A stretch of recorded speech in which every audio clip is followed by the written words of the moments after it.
buy-to-let is dead. But buy-to-let is not dead. Now, what I really want to be very, very clear about here, guys, is the fact that if you are sourcing one of the most popular investment models, one of the most popular investment strategies that we have in the market is, of course, the age-old buy-to-let model. Now, some say it's very unsexy, and it absolutely is, but here's the reality. It is literally as, excuse the pun, safe as houses, and it is one of the most popular strategies for investors to invest in. But there is a caveat to that, because we have this fucking pandemic, excuse my French, of novice investors flooding into the market off the back of a 2-day course that told them they could be a millionaire overnight. And what we see is they have these incredibly unrealistic expectations as to what it actually takes, A, to earn your money through property, and B, what makes for a good property investment. And as we all know, you don't make your money in property via the monthly cash flow unless you have an extensive property portfolio,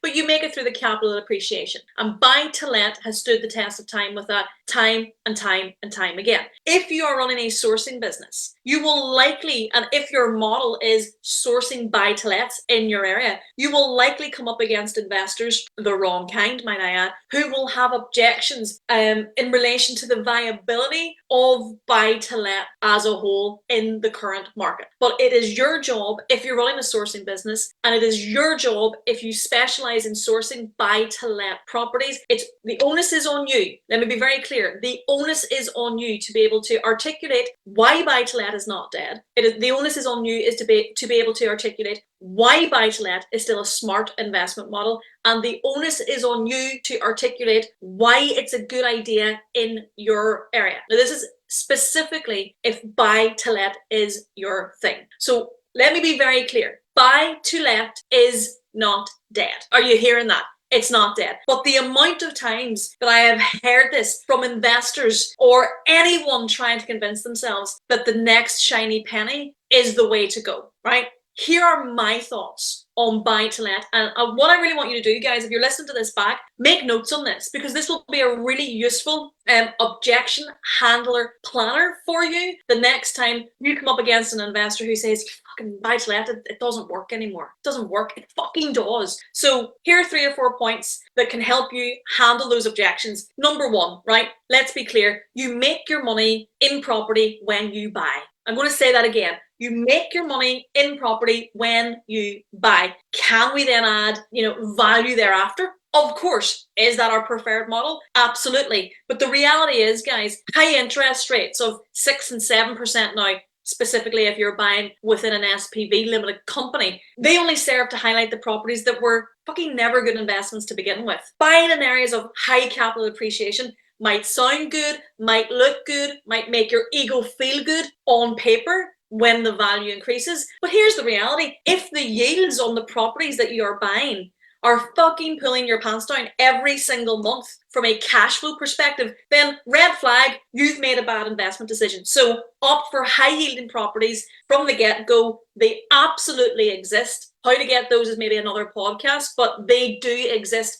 And you need to be able to articulate that point to your investors. The second thing is there are buying opportunities at every point of the property cycle. Okay, now compared to the farce that we found ourselves in post-COVID with crazy prices, this where we are today is actually a fairly normal market. So the key here is not to focus on the asking price of any property. Instead, figure out what makes it work for you, what makes it work for your investor without the risk of your offers being blacklisted by an agent. Once you've figured that out, you literally rinse and repeat this approach at scale, okay? The third thing is, look, buying buy-to-lets that are high yielding inside a limited company allows for improved cash flow and tax efficiency. You should be able to articulate that to your investor, always caveating though that you're not financially qualified to do so and they should seek their own financial advice. But it is the reality. Buying a buy-to-let that is a high yielding asset inside a limited company allows for improved cash flow and tax efficiency. The fourth point, objection handler. Have you ever seen rents so damn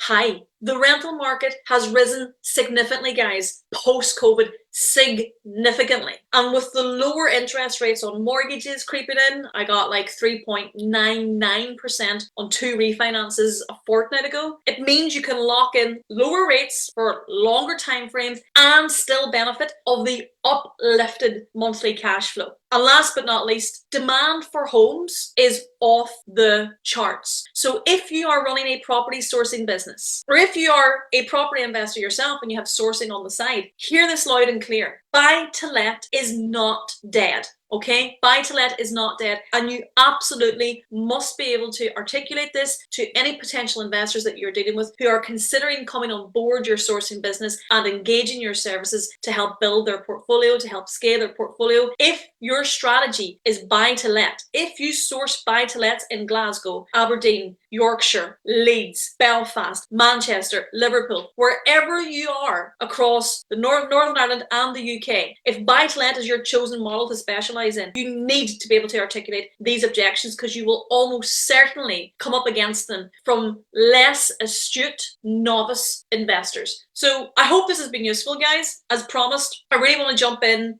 every Thursday with an episode of the Sourcing Success Show podcast, but I want to make everything short, sharp, sweet, and with things that you can go away and implement today. My aim with the podcast is to give you little nuggets of information to help you build a property sourcing business that is built around freedom, that is built around flexibility, and ultimately built around financial independence. So I hope this has been useful. If it has been, drop me a comment below. Let me know your thoughts on buy to let. Let me know if this particular episode has been useful. Let me know if the objections, if you agree with them. If you're going to write them down, put them into a PDF for yourself, and make sure the next time you have a conversation with an investor who has these objections about buy to let, that you are confident with your rebuttals. Hope this has been useful, guys. See you again soon.